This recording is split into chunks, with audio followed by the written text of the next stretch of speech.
Joining us again tonight. I'd first like to introduce our guests. We've got Hayley Peacock, who is the QPR Women's Club Captain.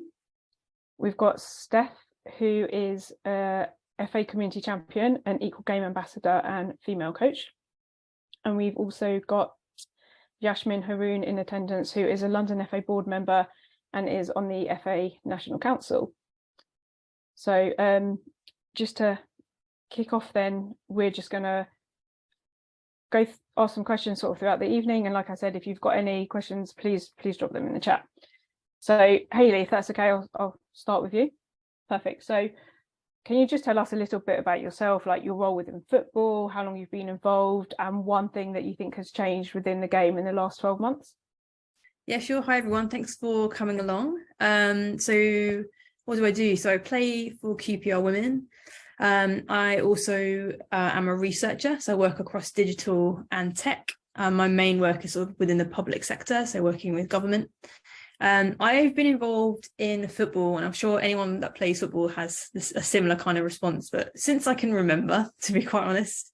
I joined my first girls team when I was 13, played in schoolboys teams before then, and I played up until I did my A-levels, and then I stopped because I wanted to focus on my education, and I was finding it really hard to mix school with football.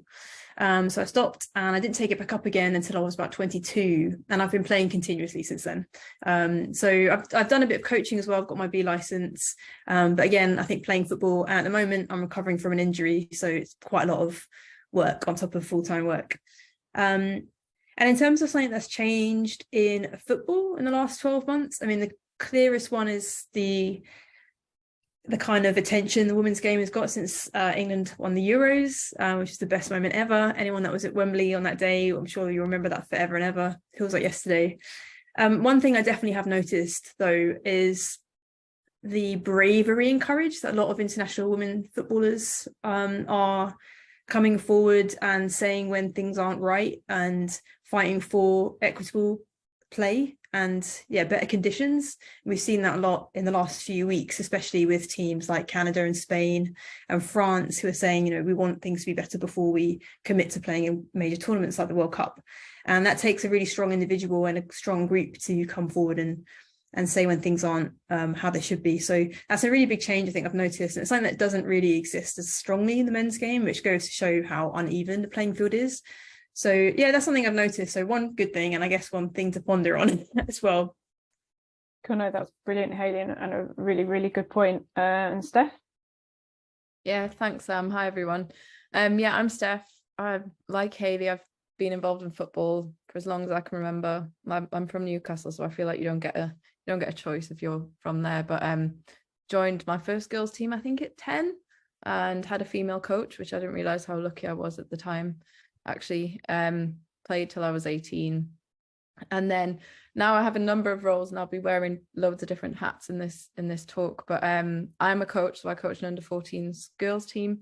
I am an FA Community Champion, which is working to get more females into coaching, to get them to step over the sidelines.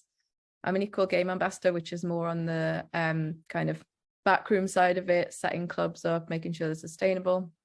And also my full-time job. So I'm an editor. In January, I was lucky enough to combine football and editing. So now I work and edit a few magazines. One of them is called Women's Soccer Coaching, and we provide resources for female coaches, which is really exciting as well.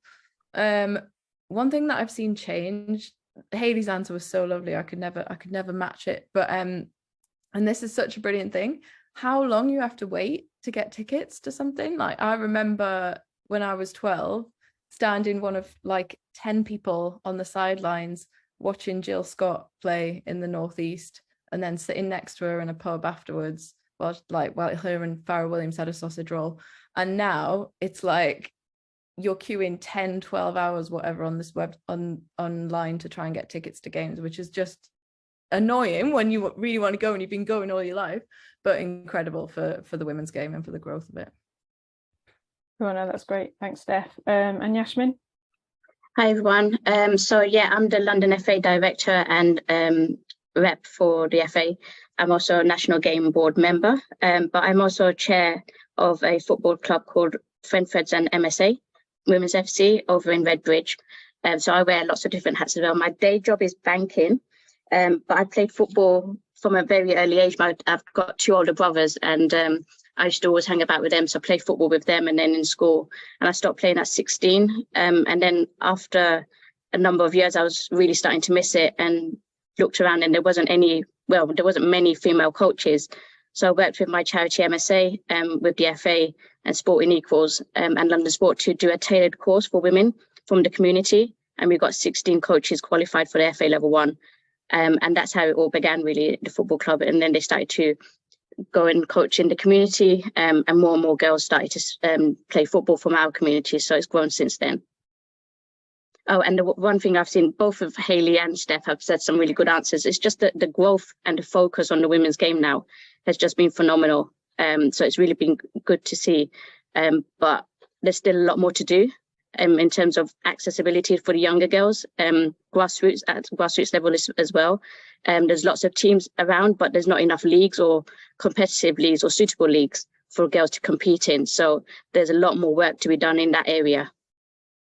Great, that's fantastic, Yasmin. Thank you. And hopefully, what you just said, we'll actually have a couple of solutions and answers to that tonight, or definitely to help drive the game forward.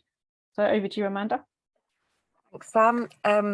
Before I come to the next question, which is going straight back to Yasmin, now that I know that you have played, Yasmin, and you are a player, we're going to be roping you into the next London FA team that we have. So, you've let that one out, so that's good to know. Okay, so the second question, and we'll go to Yasmin first, would be, what's the biggest barrier you've encountered and how have you overcome it? So the biggest barrier is, being a Muslim girl, football wasn't seen as something girls should be doing. And I think still to this day, the community still feels that football is a men's game. So it's breaking those mindsets, changing those mindsets and changing the narratives that all girls can play football. And football is for all. And so the way we've done that is try to have coaches that look like us, speak like us, and reflects the community that we're working in, so that they engage parents that are then more trustworthy to send their daughters to come and play football. Even women that we've engaged with have never kicked a ball before the MSA sessions. So it's about just gently encouraging them to try a new sport. So that was one of our biggest barriers, is the community itself, and what they had around football and what they thought football was for all men only and not for women. So yeah, that was one of my biggest challenges, is just changing those mindsets. Great, thanks for that, Yasmin. And same question to you, Steph. Yeah, I think probably one of my biggest barriers has been confidence. I think if you're in the women's game, you're in a game that people don't think is for you, and it's not necessarily built for you. And I've struggled with, I suppose, finding my place and feeling like I belong and feeling confident within that.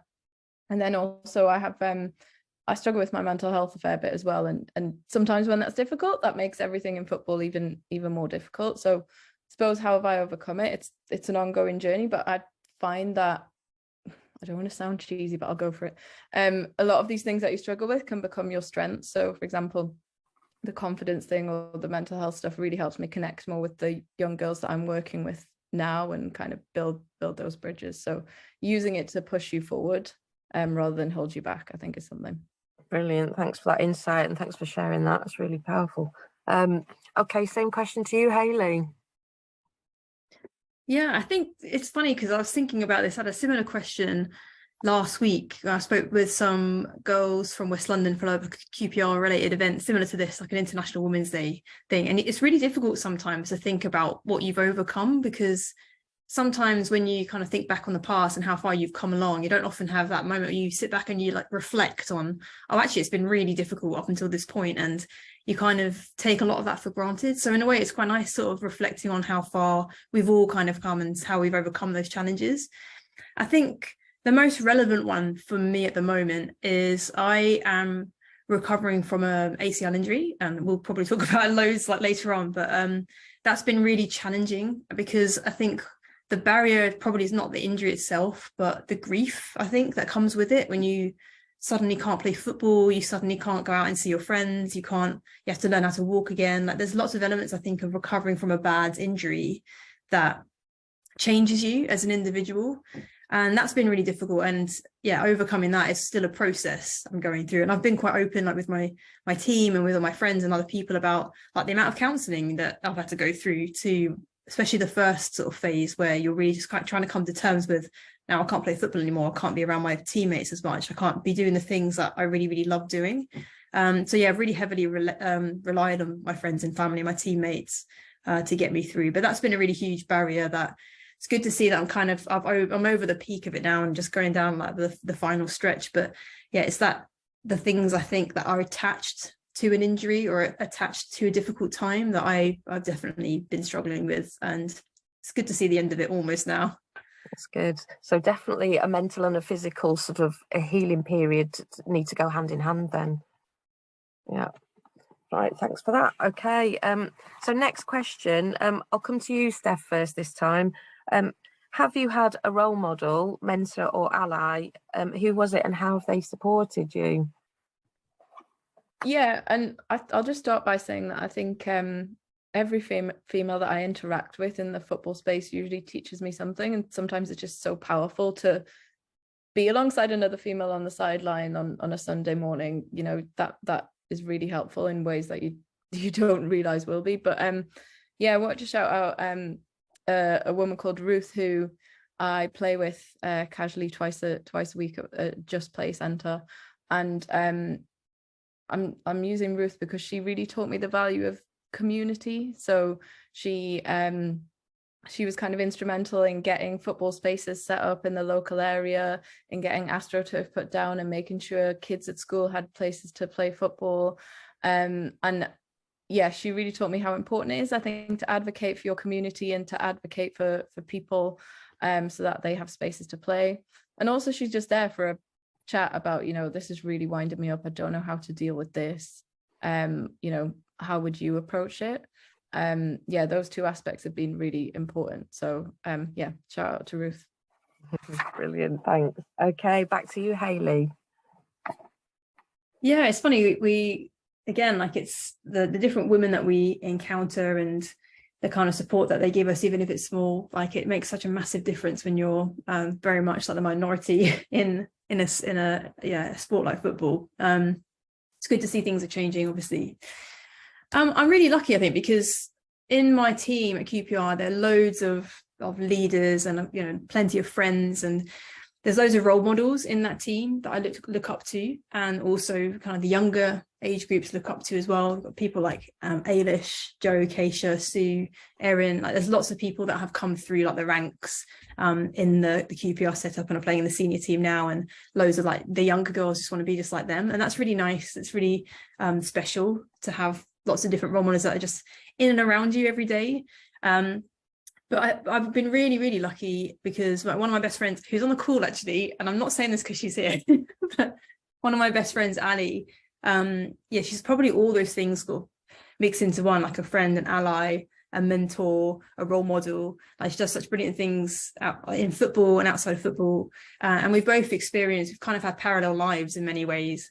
So our challenges have been very similar. So having someone like her has just been, yeah, amazing. And we always celebrate each other's successes when we've done well. So I'm really lucky to have really good people in my life. But yeah, Ali, shout out. Thanks, Hayley. Okay, and lastly, Yashmin. Yeah, I think what both Hayley and Steph again said is really important. There are community role models, and there are people that you work with day in, day out who are also role models. But it's really important to have male allies as well. And I think I've been really blessed with the people around me and who have supported me to get me this far. So Kevin Coleman, who was previously at the FA, he was one of the first persons to reach out to me and say, do you want to get involved in football a little bit more? And he supported me through that FA level 1 tailored coaching course that we wanted to do. And then there was other people like Mark and then Lorna over at London Sport as well. But yeah, having male allies, again, within the LFA, you've got Paul and you've got James, and you've got people on the board like Jill, and also the FA chair as well, Debbie. She's been really good since taking her position and reaching out and listening to what we have to say. Take it, you know, it's valuable what we have to say. She doesn't just listen to us and then turn away, but she actually wants to know what challenges we face, what barriers we face, and how she can help, how the FA can help as well. So yeah, having all these different people to look up to, but also work with as well, and advocate on our behalf is really important. Thanks for that, everybody. So do all of you feel that you in turn have become sort of role models and allies to females that are coming up behind you? I hope so, because I think seeing me in that position, in the director's position, has encouraged Yasmin as well, who's at the club, to challenge herself and push herself even more. So she's not settled just on her UEFA, her level 1. She's now doing her UEFA C. She was an FA mentor. She's won loads of awards and had loads of opportunities come on the back of that. And then now you've got the younger coaches looking up to her as well, and saying that if she can do that as a mum that come back to football after 20 odd years, then they can also follow those footsteps as well. So it's really good having those role models from the community and working in the community too. Brilliant, thanks for that, Yasmin. Either of Steph, Hayley, got anything to add on that? Do you feel that you've got a little army of mentees coming up? I don't know about an army, Amanda, but yeah, I hope so too. I think I've started this thing at my club where each of the players have confidence books, and we write something every week. You get someone else's book, you write one thing you think they're really good at. I obviously made one for myself. I thought, why not? Let's see what they really think. But it was one person wrote in there, oh, you create a safe space for me, and something about they want to become a coach as well. And I was like, that's great, job done. Really lovely to hear that. So I think I'm not trying to I suppose toot my own home, but say you probably have more of an influence than you ever realize, actually. Brilliant, thanks. Hayley, anything to add? Yeah, same. I hope so. I don't know. I think there's a bit of a running joke in the team that because I'm the captain, I'm a bit like the agony aunt as well. So I'm always the one when people have like a problem or they want to talk about something, and they make a bit of fun of it out of it. But to be honest, it's quite nice because it shows that people feel comfortable like sharing and stuff with me, which is really important. And getting their feedback is really important to improve how things are running in the club. So yeah, I hope so, but yeah, I think it did have to ask other people rather than me. Brilliant, thanks. Okay, so I think we're going to move on to the individual questions now. But if anyone wants to put any questions in the chat for any of the panelists, please do so whilst they're chatting, and our colleague Chloe will keep an eye on the chat and can ask at the end of each segment. Is there anything in the chat already, Chloe? No, fine, okay, thanks. I'll pass back to Sam then to carry on with the next question. Thanks, Amanda. I just want to echo what Amanda, Hayley, Steph and Yasmin have said. I think, you know, women as individuals, but also a collective, can be really powerful, and having those like male allies and support network is so key, and it can really help like change and drive the game. But as Amanda said, we're now kind of going to ask each of our guests individual questions. So Hayley, going to start with you. You mentioned your ACL injury and how, like, you know, there's been elements of like your recovery that have been a battle as such. Can you just go into a bit more detail about like how it's like really impacted you? Yeah, no, definitely. Yeah, it's hugely impacted me, and I think I wasn't really expecting to experience so much heartache. Like, it's obviously a devastating injury, and it's a bit of a like an icky word when people hear like ACL now, because it's a long-term injury, and when it happens to someone like maybe Miedema or Beth Mead, when it happened to them recently, it's like, oh no, it's like the worst thing ever. And yeah, I never thought it would happen to me. And in fact, like I made it like my thing, like, oh, I want to make sure I retire from football before I get a bad injury like an ACL. And if anything, it's actually extended my career because I was planning on retiring like last season, but then I got my injury, and so I'm like, well, I have to play longer now because I want to get back on the pitch. So yeah, it probably is a bit of a blessing in disguise, a horrible one, but yeah, it was quite a bad injury. I had to have quite a complicated surgery because there was a few other things in my knee that I had to fix up, and then I got a blood clot as well in my calf, which was quite scary, and there's a different kind of treatment for that, which impacted on what kind of rehab I had to do. And I had to be off work for 4 months as well because I couldn't like stand up, and if I stood up to like go have a shower, my whole leg would like feel like concrete, and I'd have to like lay down for like an hour with my leg really, really high, elevated, to get the blood flow back, just because the clot is really messed up, like my the circulation in my leg. So yeah, it was quite stressful. I feel so sorry for my mum, because when I got out of the surgery, she really had to look after me. Every time I went to the toilet, she had to like carry my leg like off the bed and then take me to the toilet, and then I'd cry for an hour. She had to sit with me and like pat me because I was in so much pain. And it's things like that I thought, it's just, it's a long bad injury. I didn't realize like all the different kind of things that could happen during that time. Mm-hmm.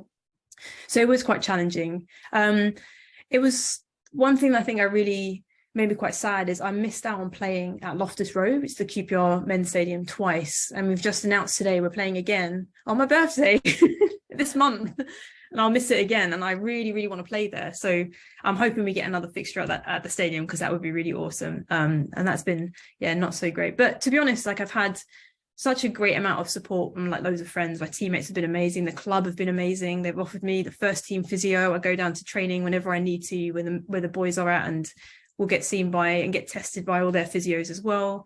Got an S&C coach who writes my program. As another physio that I get to see outside of football, does some testing as well. So yeah, the recovery is much better, like I said. But it's been quite a hard hitting injury, mentally, physically, and just that the grief that I mentioned before as well was quite tough. So I mean, you mentioned strength and conditioning coach, the physios that you're seeing. So there's definitely, sounds like there's definitely the support there in terms of like your physical therapy and your physical recovery. And you mentioned before about the support of like family and friends. Kind of what else has, for someone else who might, be going through this, or, well, fingers crossed not, but if they do get an injury, kind of what else helps like the mental health recovery? I think getting some professional support, if you can, is helpful. I know the waiting lists for the NHS are really long. There's like lots of sports psychologists as well. There's a therapist who called, I think her name is Tamsin Waith, who used to play for Saltdean, who's had 2 ACL injuries and is trained as a counsellor and kind of works through similar people like footballers or athletes who are going through bad injuries. And there's lots of like professional support you can get to help on that kind of mental side of things, the emotional side of things.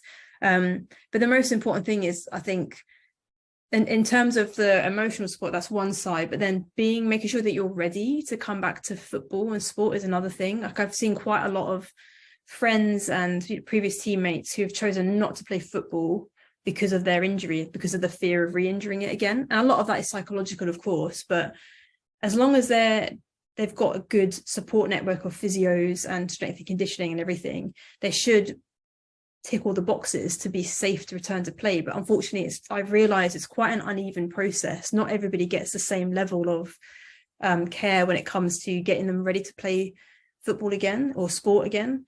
And that's why many people re-injure themselves within, sometimes the first session they go back, and it's quite scary. So making sure, I think there's enough education as well around return to sport, and that includes, if you're a grassroots club and you don't really have access to many physios, then that can be really challenging. You can kind of go by how things feel, or what appears to be working well, or where someone's got strength in some area or maybe a bit of weakness in another. Like there isn't really like concrete way of testing it, so it could be quite dangerous as well, because having another surgery obviously is, no one wants to have to go through that, but you don't want it to impact your quality of life like when you get older, because football is only a part of your life at this point. But then when you're in your 50s and 60s and you're getting knee replacements every 10 years because of an injury you got when you were playing football when you're in your 20s, you want to look after your body as much as possible, and it requires quite a lot of extensive support from like the NHS, or if you've got private health insurance, things like that. So yeah, it's difficult because all these things cost money and that's not a resource that everybody has free access to. So I think a lot of things need to change. Yeah, no, there's definitely some real key points you've raised there. And yeah, like I guess like a lot of subjects, like education is key, and and getting that right help. So we'll kind of following up this, we can definitely send some kind of pointers out around like mental health support and coaches getting education. so you just mentioned about kind of training and not going back to sort of training too soon, especially if you're being overloaded. There has been some kind of studies which suggest that there is a link between injuries and periods. Do you think that like those working in clubs and working within the female game need to like be aware of this and what could potentially happen? Yeah, it's super interesting. To caveat, this blew my mind when I first found this out, but around 6% of all sports science research is actually done on women. So a lot of the research that gets put out there is mainly done on males. And a lot of that is because they're simpler individuals to test on because they don't have as crazy hormone profiles as we do. They don't have periods, that their hormones don't go up and down in the same way that ours do. So it's easier to do all these research studies on men. And that's, I think, one of the reasons why it's so poorly understood, is that there just hasn't been enough research. And there's been more recently, but it's still like a really under-researched area. So there'll be one study which will say one thing about periods and injuries or periods and ACLs, and there'll be another one that says completely the opposite. So it's quite difficult to then kind of create educational materials around something when the needle might move in the next few years or so. So yeah, it's super interesting. I think the one thing that's probably related with periods and injuries is just if anyone that experiences a period will know how they feel before they get their period, and having different kinds of PMS symptoms, of which there's hundreds. But you will feel quite fatigued likely, and you might not eat as much, you might feel a bit nauseous, and those things aren't great combinations for like going into sport and playing a game of football or going to the gym or training. You might not feel up for it, you might make bad decisions, you might be too tired and be a bit lazy with some of your movements if you're playing in the competitive sport environment. So these things maybe will contribute to an injury, but it's not necessarily the period itself. It's more of like a symptom of the period. That's my understanding, and I'm not an expert on the topic at all. I think as well, there's one thing that I do see happens quite a lot is almost like this blame on the women's bodies, like, oh, because women have periods and women can have periods, or they can experience like the menopause, therefore these things and their biology and the way their hips are angled and the size of their ligaments and the musculature they have like in their body, it's essentially their fault that they're susceptible, like compared to men, to get certain types of injuries. And I don't think that's fully true. Like I think we need to understand a lot more about women and athletes and injuries from like a much broader perspective, and thinking about, okay, well, what kind of environments are they training in? Are they training in crappy environments? Are they training with coaches that don't understand training load because they've never asked about what a woman's experience might be? Do they understand about the menstrual cycle, menstrual health, and the different phases and how someone might be feeling? Do they have resources to have a good physio or good strength and conditioning, or just generally good facilities to do everything? And then the experience of a woman like trying to get strong, which is really good for building resilience and preventing injuries. What does it look like when a woman goes into the gym and feels really uncomfortable in the weight room and doesn't want to lift weights, doesn't want to squat, because we've created this gendered environment where it is just so hostile towards a lot of women? And these things impact on then how they might end up getting injuries over time. And that's got nothing to do with necessarily their anatomy or their hormones. It's just how we've created this space for women. And I think that's a really big topic, and it has been looked into, and it's something that I think needs more focus, rather than thinking about like us as women with a specific type of biology, and think more about like holistically what it actually looks like, and how you can make things and improve things for women so that they can go and do all the things necessary to prevent their injury, and they can have coaches that are educated about like loads of things about women that people probably aren't aware of. So yeah, there's a lot. Yeah, I'm very passionate about this topic, if you could tell. Yeah, no, and we really appreciate like your honesty and the answer, because like you said, it's a massive learning curve, and not one person's the same. So how one person might react to something is different to how the next person will react. And whereas yes, education is great and can definitely help, it can only go so far to some degree, because as you've said, and I think as we all know, and I think Steph mentioned this earlier as well, that, you know, yes, and yourself, you mentioned it as well. Yes, you know, we play football, we're footballers, but we're people first. And I think that's really key to remember. So no, really appreciate the your honesty, and you've definitely given us a lot of food for thought as county FAs, and how we can help really get that message out there. So appreciate that. Thank you. Cool. Steph, putting your coaching hat on at first, if that's okay. Yeah.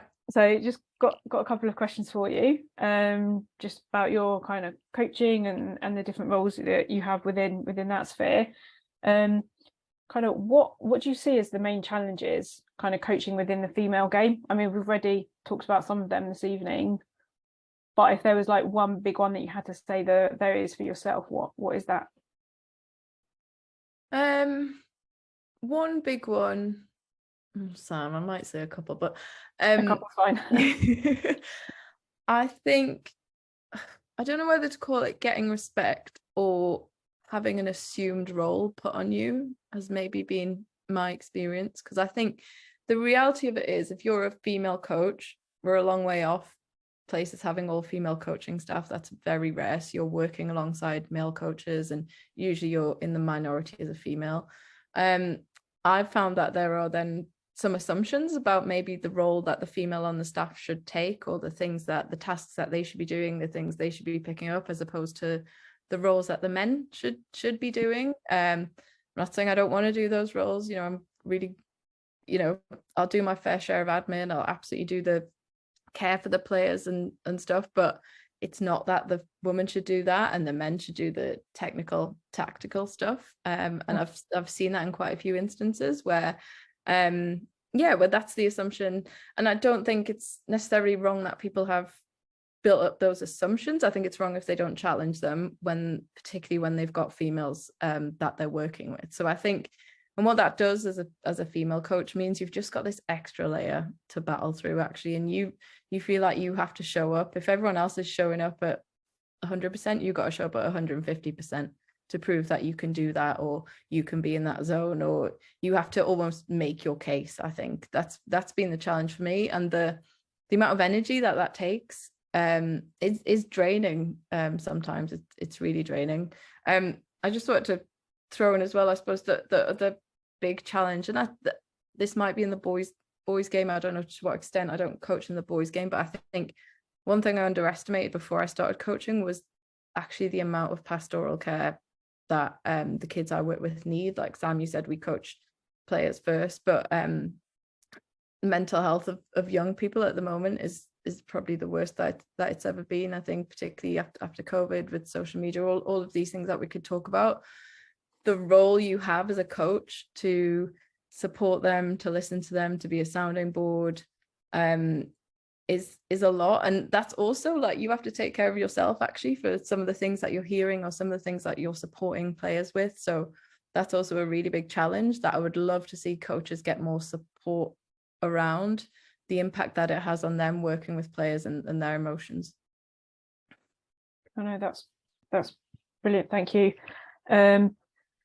Leads on to the next question nicely, actually. You know, you mentioned the kind of pastoral care that coaches now have to give to players, especially kind of like post-pandemic. But do you think that female teams should necessarily have a female coach? Like, do you think a female coach for a female team necessarily makes a better role model? Well, Hayley said something before about how do you understand a woman's experience, or have you gone away and looked at a woman's experience? So I would say it's preferable, absolutely, to have a female coach. That the numbers aren't there at the minute. So if you are a male coach coaching females, are you doing everything you can to actually understand what the female experience might be like? Understand there are things that you can't understand. Learn about, you know, how you should coach, how you should be in that environment, what your players need from you. So I would challenge men that are coaching females to do that. But I think in an ideal world, yes, because, you know, everyone says if you can see it, you can be it. I think that's really, really true. So yeah, I thought I was going to be a bit more in the middle of that answer, but yeah, I think it's important. Cool. And I mean, what advice would you give to a male coach who is coaching females, be that an under-17 team, an under-16 team, an adult team? I mean, you obviously talked about kind of go out and kind of see them and speak to them, but what else do you think a male coach could do? Because it's clear that they're an ally if they're kind of coaching within the women's game, but yeah, what kind of one piece of advice would you give to them? Well, what you said about speaking to them is exactly right, because also you could have 20 females in your squad. They're 20 individual people, so they're also all going to need different things. I would say challenge yourself to talk about the things that you're not so comfortable talking about. If you're putting yourself in that space, you need to be able to do that. Hayley was talking about periods before. I've been around male coaches that whisper periods to me, and I'm like, please just say it. Come on. Like, I would say, understand that, if you're going to be in that space, then you need to be prepared to talk about those things openly. So yeah, just challenge yourself. I think also it's important that you might get things wrong, because we all get things wrong in every scenario, but if you're open to reflecting on that and seeing how you can do better the next time, then I think that's massively important. No, that's brilliant. Thank you. And just before we hand over to Amanda, with your second hat on, this leads nicely into it. Would you encourage more females to take up coaching? Like, what has it given back to you? Yeah, it's given me so much. It is the best part of my week. And I have to be honest, sometimes I'll leave a session or I'll leave a game and I'll be like, oh, I hate this. Why did I ever start? Like, why am I giving my hours away like this? An hour later, I'm like, oh, I just love my team so much. And it's just great. And like, it's the highs and lows of football, right? But I would encourage people to get into it. But I would say that, earlier you were asking about role models and people that support you. And I know Hayley referenced a lot of people around her and Yashmin as well. It's really important that you have that support network around you if you are going to get into it, because, I think we probably have an idea of what we're getting into, and we do, whether it's a level 1 or whatever course you do, and you have fun on, thinking about ideas on the grass. That's probably like 10% of what coaching is. Actually, everything else that exists around it is the thing that you need support with. So I would say go for it, but reach out, talk to people, build that support network. And also, if you try it and you don't like it, step away from it. But like, all good, there's no harm there, but have a go. It's definitely made a big difference in my life. Perfect, thank you. And so just a quick question from Joe to the panel. Just pick this up quickly, and just if you want to think about it. So does the panel agree that lots of women involved as volunteers in grassroots football aren't appreciated enough as potential role models? So based on what you were just saying there, Steph, like what do you think? Right. Yeah, I do agree. I think, and probably it maybe goes back to my point about assumptions, or things that we expect women to be doing. Actually, I think no, we need to value women for doing that. And yeah, also to go back to another of my previous points, when I was saying you don't actually recognize when you might be having an impact or you might be a role model. I think people like Emma Hayes are incredible and really important for the women's game, but we need to look all the way down at women that are at every point of the game and see what they're doing. And it could be something like me coaching. It could be someone who is like a club secretary and they're doing their bit to make sure that girls can get out on the field. So yeah, I don't think we shout about them enough or appreciate them enough. Cool, great. Thank you. Amanda? Thanks, Sam. Okay, so staying with you, Steph, if you got your new hat on as community champion and equal game ambassador, a couple of questions for you in those roles. What do you think, what is being done to increase access to playing opportunities for women and girls? Okay, I'm going to look at a few notes because I don't want to miss anything out, Amanda, because there is a lot. So let me say, first of all, so we've got things like Wildcats, Squad Girls, Just Play centres, which are centres that kind of go across the age groups and let girls and women come and play in a completely unpressured environment, just get to know the game, enjoy the game, meet new people. I think avenues like that are incredibly important. And, you know, people might come in and they might say, I want to go on to a competitive environment. I want to join a team that competes. They might also say, I want to stay here because I really enjoy it. So I'm a really big advocate for whatever way you want to experience football, there should be an option for you to do that. So those centres and those offers are great. 100 FC is obviously the program that's brought this webinar together. It's a program that I came through, getting 100 female coaches into the game, and I think it's an example of investing more in female coaches and female coach education. Going back to the point of, if you can see it, you can be it. Having female coaches, coach female teams. My two roles, so Equal Game Ambassador and Community Champion. I know I referenced them a bit before, but I suppose to go into it in a bit more depth, the Equal Game Ambassador role is designed to work with clubs who maybe want to start a women's or girls team and don't really know how to go about it, or have started one, can't quite sustain it. It's helping them to understand what a successful women and girls team would actually look like. What do females need to feel safe, to feel welcome, to play and to keep coming back? So it's looking at everything from, finances to kit, and making sure we have the appropriate kit for females. So all of that off-field stuff. So that role in providing support to clubs is really important. Then the community champion role, so getting more coaches, hopefully getting some parents, some female parents over the sidelines and into the game. I was speaking to a parent of one of my players yesterday, actually, and she said, I'm so glad my daughter's doing it because I didn't even have the option. And I wanted to say to her, well, you have the option now. Like, there are things for you, whether it's the Just Play Centre or whether you want to get involved in this. There's this whole generation that got missed out, actually, and they need to know that there's opportunities for them now. I think is important. There is also the Let Girls Play Women's World Cup campaign, which is an initiative to get more women and girls playing, and I think it contributes to the aim to have to give all girls equal access to football in schools by 2024, which is incredibly important. Obviously, kids spend so much of their time at school, so football should be an option, and we should be showing them that it's an option.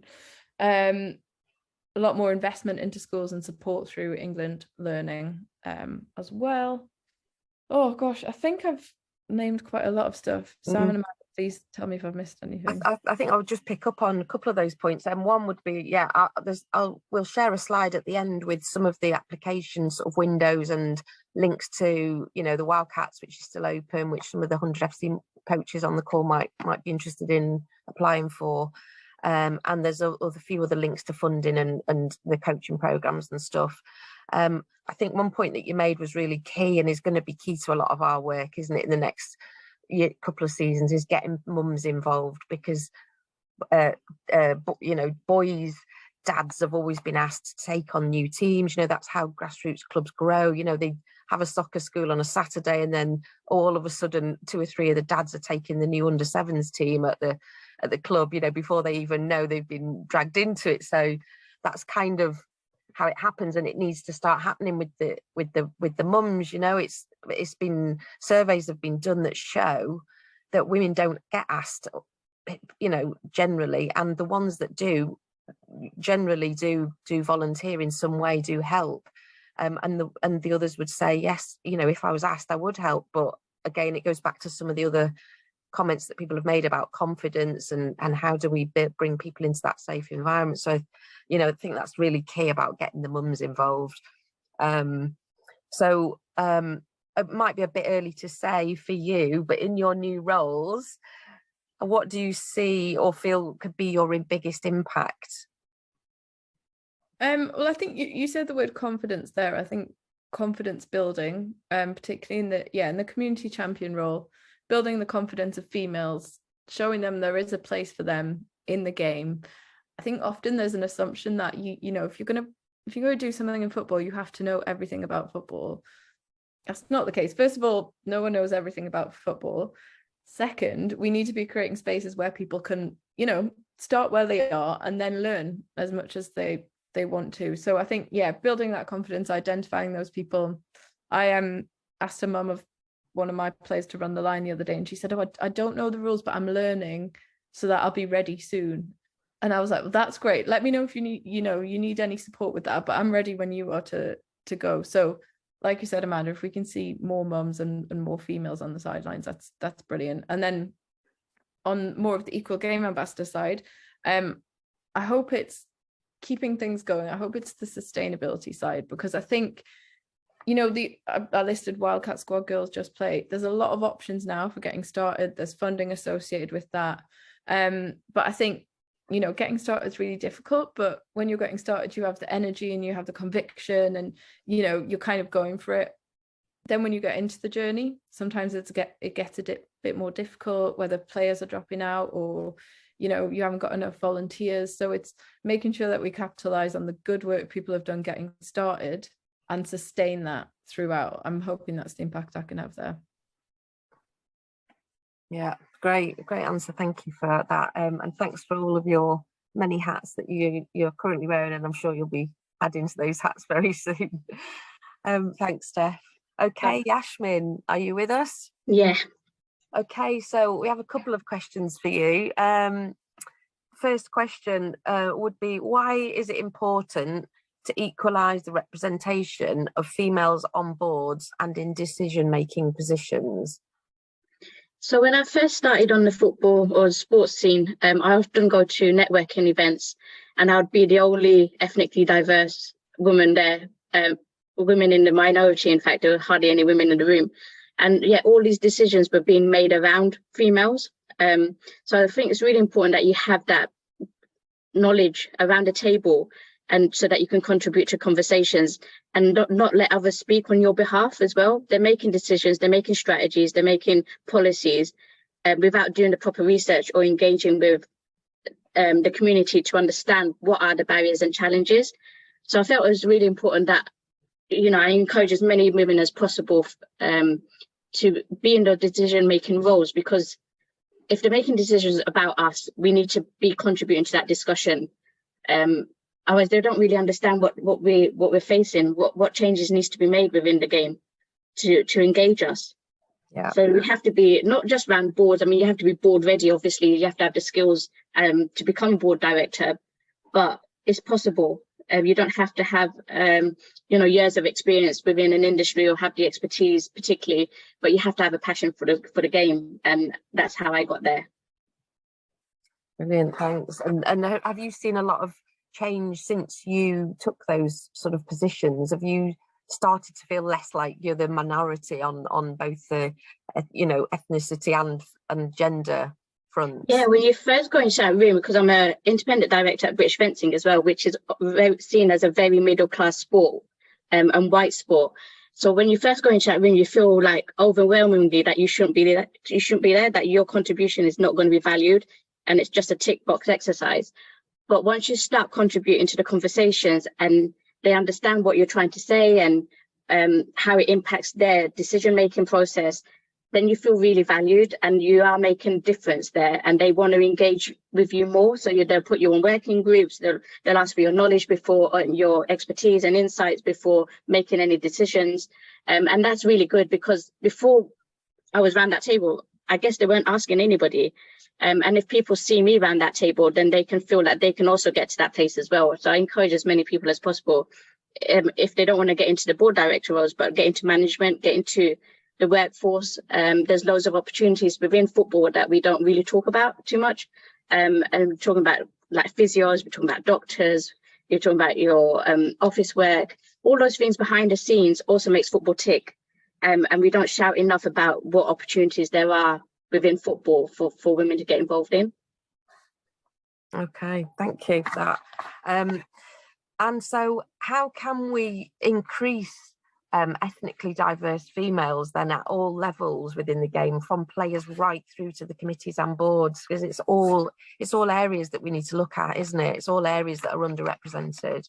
Yeah, so from playing standards, it's more about engaging with the community. So having sessions that, girls from the community will come to. So a lot of, for example, in East London, where you've got a lot of a high rate of Muslim communities, they often go to mosque after school. So having a session between 5 and 7 might not work. So maybe change it to a Saturday morning or Sunday morning.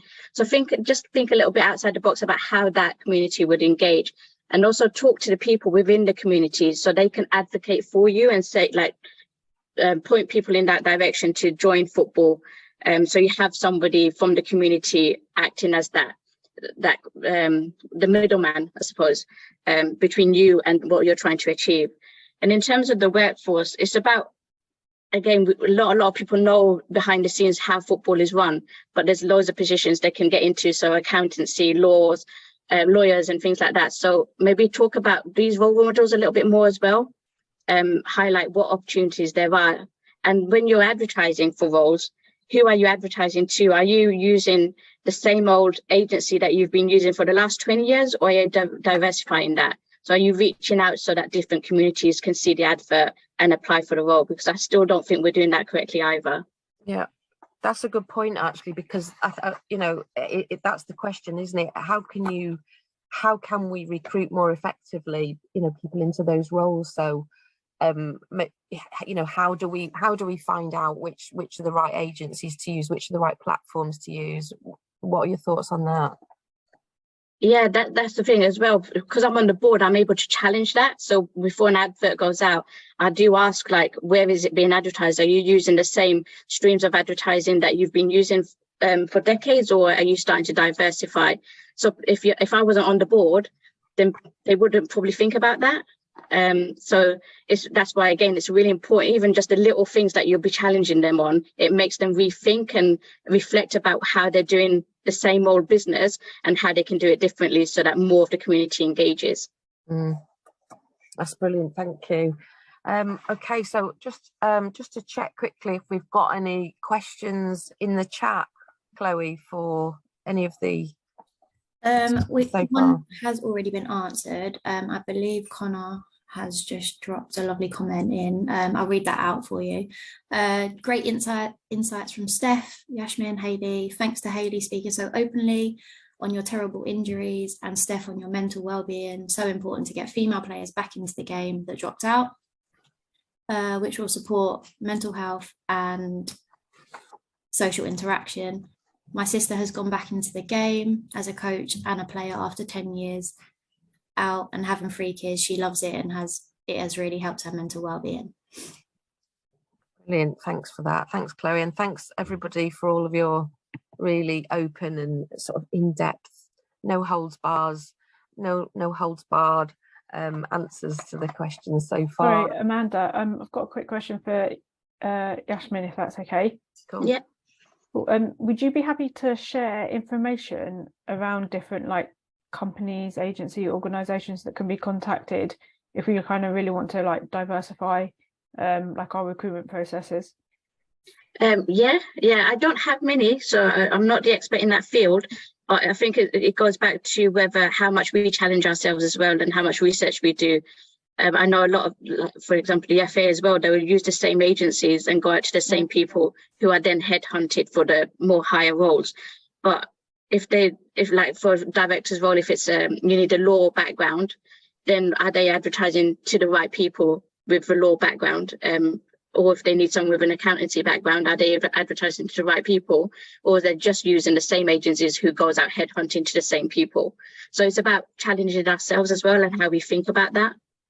Yeah, no, that's actually some really good advice. Thank you. And we're about to recruit for a board position, so even just what you said tonight is really helpful to us as an organisation. So yeah, appreciate that insight. Thank you. I did want to come back to Steph's I think it was one of the comments made about volunteers and coaches. Do you find that female coaches are not willing to volunteer their time as much as male coaches? Do they want to be paid for their time? Do you find that there's a lot more volunteers for female coaches or not? I would ask Sam and Amanda's views on this as well. In my experience, no, I've seen female coaches be just as willing, I suppose, to dedicate their time as male coaches. On being paid, I don't know if it's about being paid or if it's about really clear expectations being set on what the role is, what that looks like when you're needed, understanding how you're contributing to the club, to the team, getting a free kit, that's what I say every time, like understanding what all the kind of, having an understanding of what the benefits are. I feel like female coaches want to kind of that laid out at the start. That's what I would say. I don't know what you think, Amanda. Yeah, I think I'd agree. I wouldn't say that. I would say that females are as willing to volunteer as males when they get asked. I think that there's the landscape might be changing a little bit in the fact that lots more clubs are starting to pay their coaches a little bit of something, even if it's just a bit of expenses, because post-COVID, you know, the access to volunteer time is really challenging for clubs and leagues, because people are, you know, having second jobs and all sorts of things to try and increase their income. So I don't think it's a bad thing that clubs and leagues should offer some remuneration to their coaches' time. It doesn't have to be a lot, you know. So I think that should apply to both males and females, because people's time is really valuable now. I mean, it always has been, but more so now. So I don't think I haven't noticed a gender difference, but I'm not anti some sort of remuneration for people's time, because as a good friend of all of ours, most of ours on the call, I think, know Louise at AFC Leighton, she's, you know, her view is if you expect something for nothing, then you're saying it has no value. And to be honest, that really resonates with me. People's time is valuable. So I think it's important that people try to find that funding if they can, small amounts to just to make people feel appreciated. Don't know if you've got anything to add to that, Sam. I mean, yeah, I think I agree where clubs can potentially, you know, pay coaches or offer like maybe to pay expenses, then I think that's valued. But there's also other ways that volunteers can be valued as well. In terms of females willing to volunteer, I think we're definitely seeing, you know, more females volunteer, and like, as for example, 100 FC, each season we've done it, the uptake's been higher in terms of the numbers. I also think, I think COVID has, I don't have kids. This is only having spoken to my sisters, so it's just my personal viewpoint and from, like I say, conversations I've had with them. But I think that gender stereotype of mum doing this, mum doing that is changing, and I think COVID's maybe changed that with, you know, also like work, also like us being able to like work different ways. So hybrid, being at home, you know, companies being more flexible with working hours and kind of being able to do this. So like I say, that's just conversations I've had with my sisters who both have kids. But I think as kind of gender stereotypes are changing, more females are volunteering, and it's not just seen as a role that dad will do. Yeah, I think Amanda's point is good, because I think we should be paying our coaches. You know, it's a lot of time and dedication, but I think from what I've seen, male coaches will volunteer themselves because it's an ego thing. Like, yeah, I'm managing a team and all of that. For females, it's a lot different. And I think Joe's just put into a chat there that we have a lot more responsibilities in terms of if we have a family or caring role or something like that. It's a lot more that we're giving in terms of our time and balancing our work-life balance as well. So I think there should be an incentive to pay coaches. I don't think we should be always relying on coaches to do it for free. And I think that will get more women into the game as well. I would add as well, no coach is doing it for free. Like, we're minus money. Like, I was talking about it with Abby Ingram, who's another Equal Game ambassador, and she was like, if you add up the cost of how much you're spending to wash the kit, to drive here and there, to like, you're probably purchasing the odd thing. Like, coaches are probably losing money. So I think it's like looking at the hidden costs first, getting them a level playing field, and then paying them on top of that is really important. Yeah, good point. Just a really great comment from Tracy in the chat. You know, she said there's, you know, sort of confidence. I'll just read it out. As a grassroots mum helper myself, it was definitely a confidence thing that put me off coaching. Joining up with another mum made it less scary. So actually, is there is there like a friend or another mum or coach from, or potential coach from a grassroots club that you're looking to join that you can buddy up with? And I think it's going back to having that support network as well. So yeah, no, great insight, Tracy. Thank you.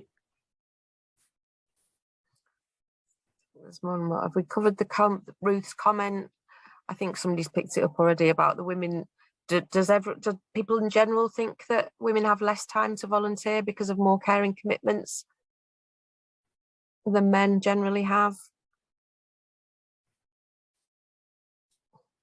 Anybody? Joe Hines got a hand up. Wants to come off mute, Joe? Yeah, I mean, gosh, Amanda, don't get me started on this subject. I mean, it's, there's so much research to support it. It's, it's not even funny. I mean, you only have to look at what happened in COVID and, who did all the homeschooling. I'm sure there's some men on this call that, are exceptions to that rule. I also think, and, it's a long time ago, I did my level 1, I guess, probably 12 years ago. I don't coach now. My son's all grown up. But, some of the kind of looks you get from, as a woman on the sideline, from, parents, other coaches, etc. So I do think there's a whole contextual thing here about, I thought the point that Steph made about, what people think you should be doing in terms of, the admin and the pastoral care, the time that you have available, I know all the women I've kind of come across that volunteer or coach in football, they really kind of go that extra mile.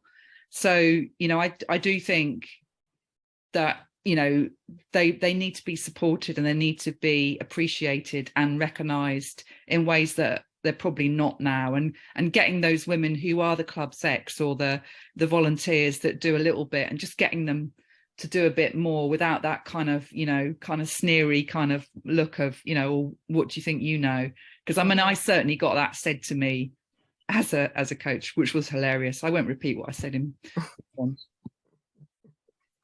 Brilliant. Thanks for that, Joe. Thanks for sharing. Okay. Just before we move, I'll hand over to Chloe in a second, and just to ask a last couple of open questions to the panel.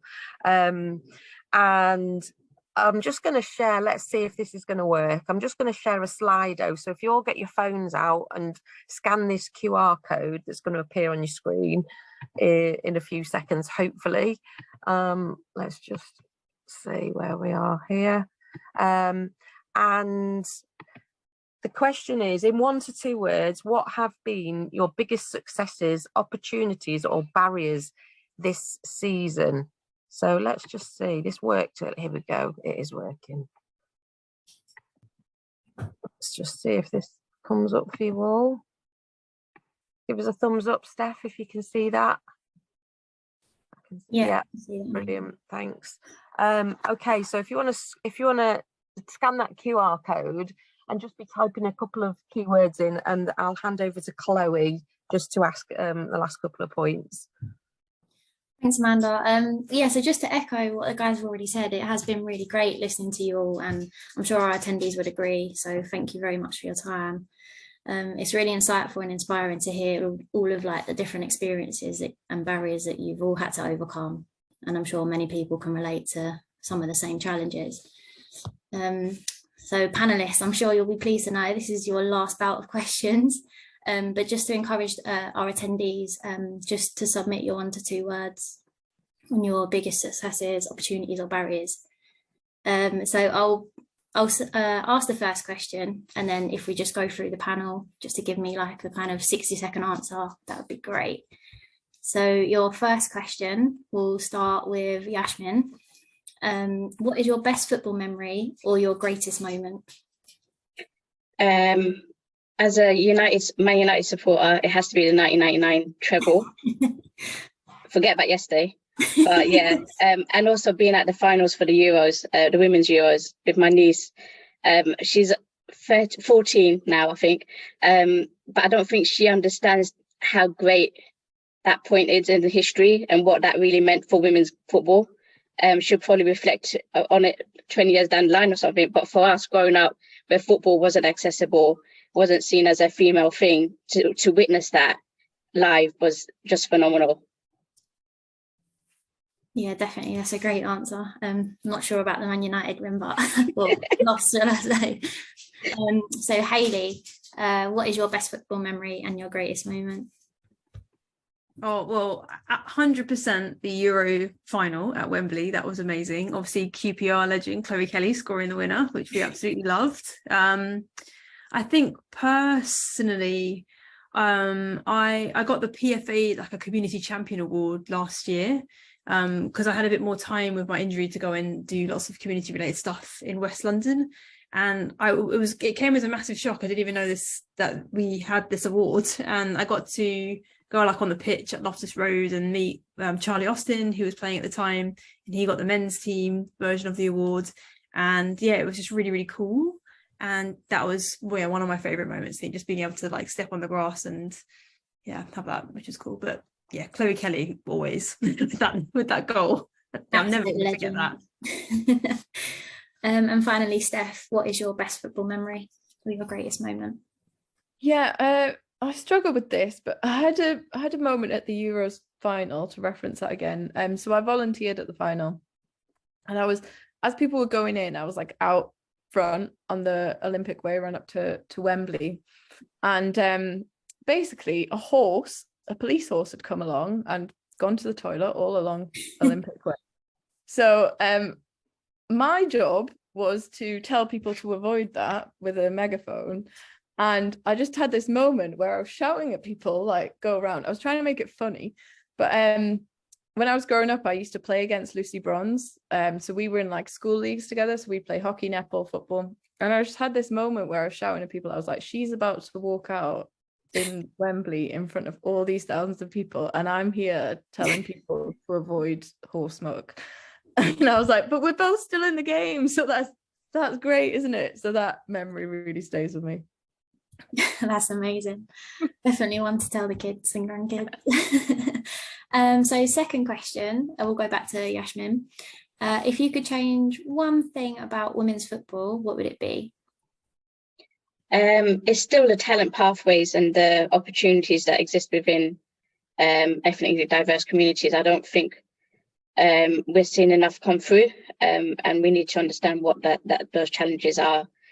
We don't want it to happen in the men's game, like in the women's game, what's happened in the men's game, where we've not seen any sort of diverse representation. So let's fix it in the women's game before it gets too far ahead. Great answer. Back to Hayley. Honestly, I have to agree with Yashmin, because that was my thought as well. I think that there's a huge diversity problem, and I think the England team and the coverage around that has really highlighted the problem that we've got. And it does start from grassroots and thinking about how we're creating access to girls of all backgrounds into football or into any sport, to ensure that the teams that we're building are representative. We're not pushing people away because we've got some kind of subconscious bias around who we're trialing, who we're taking on, or not having all the issues and barriers that some young people do face when it comes to accessing the sport just from the very beginning. And I think there's been lots of conversation about changing it, but not enough action. So that, yeah, I completely agree. I think that's the biggest thing that I really, really want to change, and hopefully we'll see change very soon. Great, thank you. And back to Steph. Yeah, I agree completely with Yashmin and Hayley. I would say as well,